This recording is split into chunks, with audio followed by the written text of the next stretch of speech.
Fugitive Red Eye, and this is another DVD-related video. As you can tell from the title, I'll be talking about Australian DVD imports. Only two of these are actually Australian, one's British.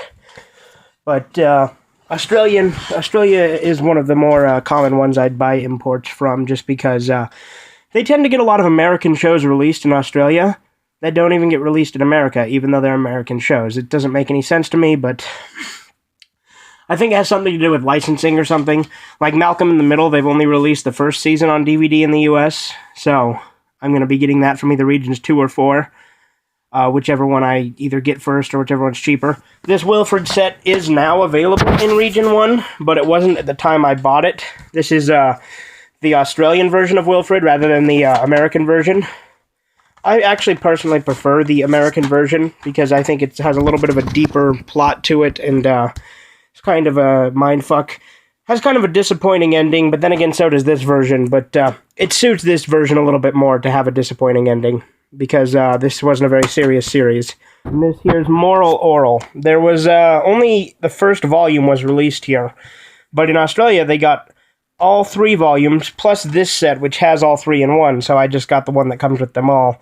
Luckily, I have that region unlocked player, so these work. Again, if you do get these imports, you will need to either region unlock your player or have a player that is region free. I can't stress that enough. And if you have questions about how to region unlock your player, I do have a video about that, which I will leave a link to in the description. Now, this one is a British import. Thing about this is, it's not, I didn't get it intentionally, the British import on this, because this is released in the US as well. But this was given to me as a gift for, I believe it was Christmas in 2010, I want to say.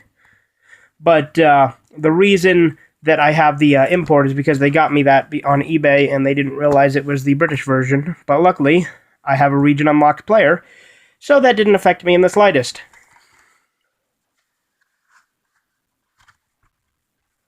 Although at the time, I had a different player that I didn't have the remote to, so I had to watch them all at once, which is fine, because I would have typically done that anyway, but as you can see, just standard DVD. Also, it has the little PG thing on it, because the UK puts their ratings on with little triangles there.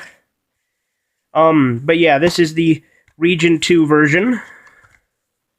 Regions 2 and 4, actually, if I'm not mistaken. Yep, Regions 2 and 4. Now, I'm willing to bet some of you are wondering why I went with the DVD imports rather than the Blu-ray imports. Well, DVD players are actually a lot easier to region unlock than Blu-ray players. I actually don't currently know of any models of Blu-ray players that I personally own that can be unlocked. So DVDs were the easier route to go on that. Plus, they are cheaper, and some of those releases I don't believe have a Blu-ray release, such as Wilfred, the Australian version. Don't quote me on that, they might, but again, that's just kind of why I went with the DVDs on it. And I will be getting the Malcolm in the Middle complete series eventually, as well as probably the Ashens movie DVD at some point, which is only released in Regions 2 and B, but I'll have to get the Region 2 because, again, Blu-ray players are harder to unlock. As far as that goes, another type of imports I got, obviously, were those Malaysian anime ones, which I did a video on already.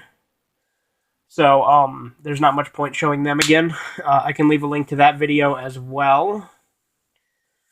As far as that go, DVD imports are something that I buy quite a bit of just because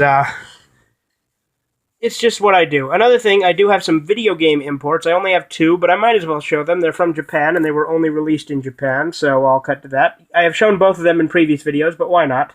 This is Gantz the Game. Again, I will leave the link to that video in the description.